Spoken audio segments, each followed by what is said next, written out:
High বন্ধুরা, তোমাদের সকলের প্রিয় চ্যানেল চলপড়ি বন্ধুতে তোমাদের সকলকে স্বাগত। আশা করি তোমরা সকলেই খুব ভালো আছো। সকাল সকাল একটা খুব ভালো খুশির খবর নিয়ে চলে এসেছি। সেটা হচ্ছে আইসিডিএস সুপারভাইজার ফ্রেশার্সদের জয়েনিং আপডেট নিয়ে। ফাইনালি দেখো, লাস্ট হিয়ারিং হওয়ার পর কবে ভার্ডিক্ট আসছে, কবে কলকাতা হাইকোর্ট এই বিষয়ে রায় দেবে, সেই ডেটটা কিন্তু কলকাতা হাইকোর্টের পক্ষ থেকে জানিয়ে দেওয়া হয়েছে।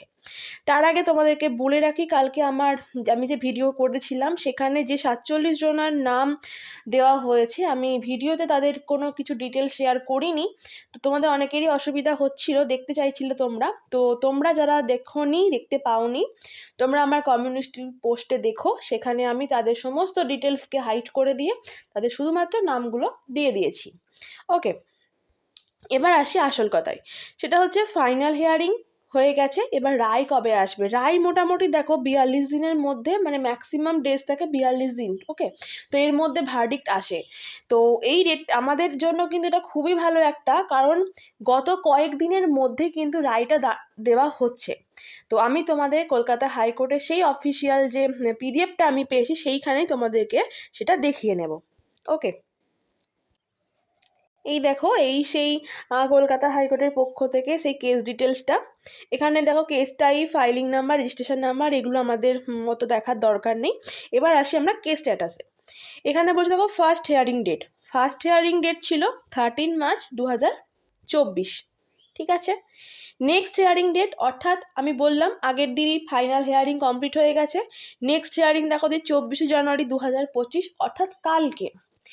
স্টেজ অফ কেসটা দেখো, তাহলে বুঝতে পারবে স্টেজ অফ কেসটা কি বলছে। ফর জাজমেন্টের জন্যই কিন্তু 24 জানুয়ারি 2025, অর্থাৎ কালকে এই কেসটা আবার উঠছে। কাদের জন্য কে কে জাজ রয়েছেন এখানে দেখো, জাস্টিস তপব্রত চক্রবর্তী আর পার্থসারথী চট্টোপাধ্যায় রয়েছেন। ঠিক আছে, তো এইটাই হচ্ছে সেই কলকাতা হাইকোর্টের যেখানে প্রতিদিনকার ডেলি যে আপডেটগুলো দেওয়া হয়, সেখান থেকে এটা পাওয়া। তো এইটা মোটামুটি যেটুকু খবর পেয়েছি সেটা হচ্ছে আফটার লাঞ্চ, অর্থাৎ তোমরা 2টোর দিক থেকে তোমরা দেখতে পারো, 2টোর দিকে কেসটা উঠতে পারে, তবে একটু আগে পরে একটু দেখো। ঠিক আছে, আমি প্রতিটা ভিডিওই আমি দেখি, কেস চলাকালীন প্রতিটা ভিডিওই আমি দেখেছি। তো ইউটিউবে কলকাতা হাইকোর্টের যে নিজস্ব যে ইউটিউব চ্যানেল রয়েছে, সেখানে গিয়ে তোমরা সেটা দেখতে পারো। আর যারা তোমরা কোনো কারণবশত দেখতে পারবে না বা যাই হোক, দেখো না দেখো, অসুবিধা নেই। আমি কালকে যা যা আপডেট আসবে সব কিছু জেনে শুনে তোমাদের সঙ্গে সেটা কালকে ভিডিও দিয়ে শেয়ার করে নেব। ওকে, আর যদি একান্ত কালকে না হয়, কারণ আমি সমস্ত আপডেট নিয়েই একবারে ভিডিওটা বানাবো, তো পরশুদিন তোমরা সমস্ত কিছু জানতে পেরে যাবে।